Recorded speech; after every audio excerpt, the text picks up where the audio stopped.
got my color purple shirt on today. Hey. Just a fun fact about me, I went to New York when I was in like the 6th grade, and my uncle got us tickets to see the color purple live on Broadway, and that's where I picked up this shirt, and I've had it ever since, which also says I have not grown since the 6th grade, but you know, that's a whole nother topic for a whole nother day. Hey YouTube family, so I'm back with another video. If you're a returning subscriber, what's up? And if you're a new subscriber, you should pause right there, hit the subscribe button down below because you don't want to miss out on any future videos from me. So this video, I always say it's a different video. Every single video I come on here, I'm like, oh, it's a different video. But for this video, I'm gonna give you guys some transitioning tips because I myself was a transitioner. I didn't transition from relaxed hair. I transitioned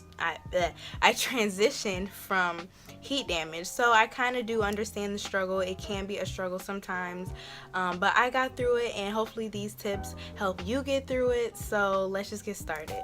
So I wrote the tips down because you guys know your girl can talk. So I'm just gonna go down the order, and they're not prioritized or anything like that. They're just tips. So getting into tip number 1, I would say to decide if you want to big chop or if you want to transition. So for me, I transitioned from heat damage. I didn't have a lot of heat damage, so I didn't think it was necessary to like do a complete big chop. I just was fine with taking the time to gradually trim my ends every, few months, and that ended up working for me. But it all depends on what you want. If you want to cut your hair all off right away and just start from scratch, do you, boo? Or if you want to, gradually take the time to keep your length, but start becoming more and more natural, do that too. It's really up to what you want to do, and you have to decide that for yourself if you want to go ahead and do that. My second tip would be to take advantage of the alternative styling options, so such as low manipulation styling like wigs, which are my personal favorite, or sew-ins, or box braids, or Marley twists, or goddess locks, or faux locks, or the what are they called?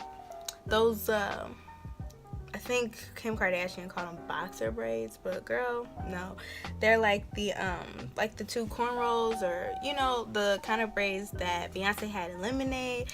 Like, you have so many options that you can do for low manipulation styling. You could do buns. Like, there's honestly a lot that you can do, so take advantage of those options if you feel as though your other styling options aren't really going for you. But I would make sure that whoever does your hair for you, who puts that low manipulation style in, such as box braids or Marley twists, make sure they're not pulling your edges, because we don't want no pulled edges out here, boo.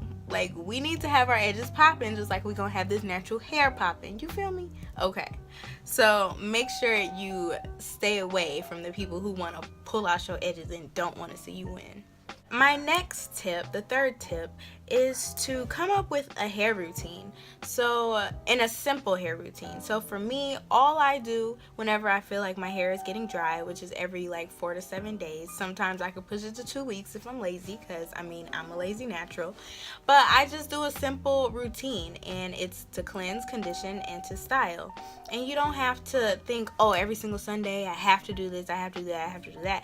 No, it's not necessarily like that. You have to get a feel for what your hair wants, and get a feel for what your hair needs and when it needs it, and do that. But getting into a hair routine, it's just gonna naturally come to you. It's gonna become a natural habit. Like, oh, my hair is feeling dry, I need to just go wash it and do this, and then that'll become easier, and it won't feel like it's taking such a long time for you to transition, because each week's gonna go by and you're gonna be on to the next thing. So for example, for me, I'll do a twist out. Let's say on a Monday I'll wash my hair, have my twists in, and then in a day or 2 I'll take them down, and then I won't have to mess with my hair for like a good 4 or 5 days. Like, I could wear a twist out like this. Like, this is day 2 of a twist out.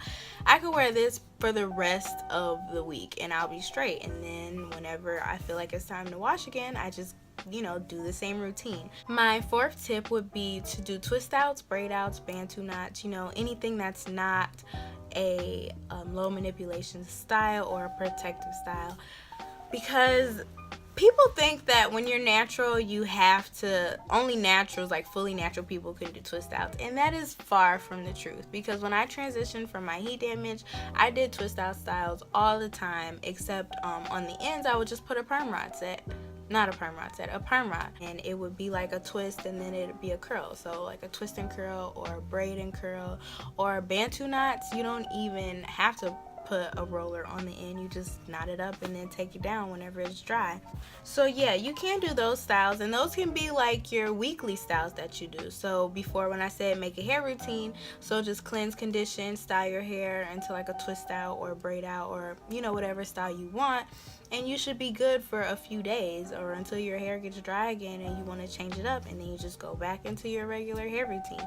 It really does become super simple, and it gets easier as you go. So my fifth tip is to gradually trim your ends. So for me, I ended up getting scissor happy, and I was cutting my hair like every 2 months by myself, and I probably shouldn't have done that, but I mean, I started to get a little impatient. And I was just like, I don't care, it's just hair, like it's gonna grow, and your hair will grow. So don't get discouraged, like, oh, I don't want to cut it, I just trimmed it like a few months ago. Like, no, if you gradually trim your ends, that'll actually help you to get your natural hair much quicker than if you were not cutting it, because when you slowly start cutting that the damage off, like your hair becomes more healthy and it grows. So don't be afraid to gradually trim those ends, honey. Tip number 6, I would say to use as little heat as possible, or none at all. Because if you have heat damage and you're trying to, you know, start getting it off, getting your hair healthy again, if you keep putting heat on it, you're not really going to get anywhere. Like, you're just going to get into this cycle of constantly having heat damage, and it's going to take you much longer to actually become fully natural if you keep using heat. So if you do want a sew-in as your low manipulation style, I would suggest looking into like a lace front or a closure, so that way you don't have any leave out and you're not going to be constantly like flat ironing your hair to match like if you have straight weave. Me personally, I have not put heat on my hair, or I have not flat ironed my hair since, I want to say December or January. December of 2015 or January of 2016 was like the last time that I straightened my hair. And it really helped me, because when I stopped using so much heat, my hair was able to, you know, grow a little bit quicker. It wasn't as damaged. I was better off without the heat, and you will be too. So I know it might seem hard, and it gets easier, I promise. My tip number 7 is to don't listen to the negative people telling you, oh, you need to straighten your hair, oh, you need to get a relaxer, girl, you don't look cute natural. Every single black woman in this world, or anybody with curly hair, is beautiful with the hair that they were born with. You can't tell somebody that the hair coming out of their scalp isn't for them. Of course it is for them. It's on their body, like, you know what I mean? So don't listen to the haters. You are gonna have haters. Don't listen to the people who are like, your hair's too thick, your hair's too this, your hair's too that, you need to get this, you need to do that. Like, don't listen to them. Like, always remember why you started, and don't ever forget it, because sometimes I know it can get to you, because there were times when I was like, you know, I don't want to do this, like, I just want to straighten my hair, and I remembered why I started. I want to have fully natural hair. So just always keep that in mind, and then you'll be okay. And tip number 8 is to have patience. Now that might seem really cliche, and at times I didn't have patience myself, but it really is a process, and you're gonna have to have patience. Like, everything isn't gonna happen overnight. Like, you're not gonna rush to get the length that you want. I would say to just, you know, be calm. It's gonna happen eventually. Like, don't think that it's just gonna be forever and like, oh, it feels like my hair's not growing, because your hair is growing. You might not be able to see it.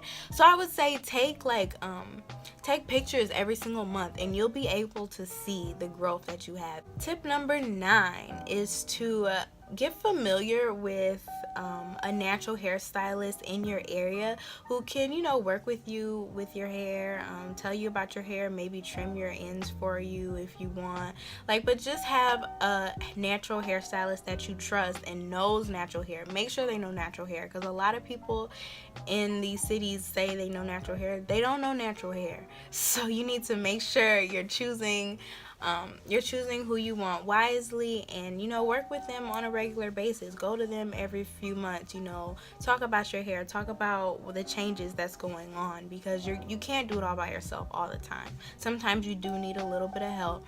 So just make sure you're working with someone and they will be able to assist you. My tip number 10 is to not, and I repeat, do not follow everything you see on YouTube. A lot of bloggers are out here falsely promoting products, falsely telling you to do things that does not benefit you in any kind of way.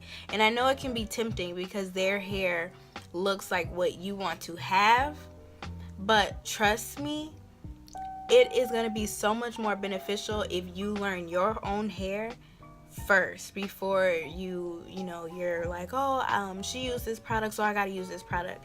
You need to figure out your hair, figure out your porosity, figure out your density, figure out like a bunch of other things. You can't just go off of what YouTube says. Don't put food in your hair. Just don't. You don't need to put any type of food in your hair. You don't need to buy every single product that comes out. Like, I know it can be tempting because if things aren't working, you can be discouraged and you can be like, oh, like, I want to buy this product. It says hair growth. I want to buy this product. It has this. Like, you don't need to buy every product on the market. And products are out here to deceive you on purpose because they want your coin. They want your coin, honey.